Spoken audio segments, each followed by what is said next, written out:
একবার মন্দির যেতে হবে, ভগবানের দর্শন করতে হবে, না হলে এ শালা বিপদ কাটবে না। যাই ভগবানের দর্শন করে আসি।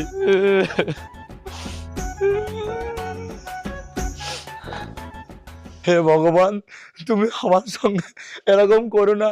2026-এ আমার জীবনে দেখছেন তো কি কি হচ্ছে। 2026 পড়তে না পড়তেই আমার ঠাম্মা মারা গেল, আমার ফ্যাক্টরিতে আগুন লেগে গেল। এরকম কেন হচ্ছে ভগবান?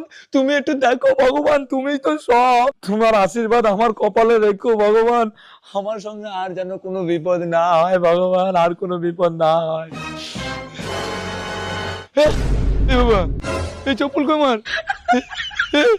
আমার চপ্পল কই? এ বাবা, চপ্পলটা চুরি করলে চলে গেছে। আরে বাপরে, আমার চপ্পলটাকে চুরি করে নিয়ে চলে গেল। এ ভগবান, কি হচ্ছে আমার সঙ্গে? এ ভগবান, এবার আমাকে কালি পায়। ও মা, লাগিয়েছে পায় গো।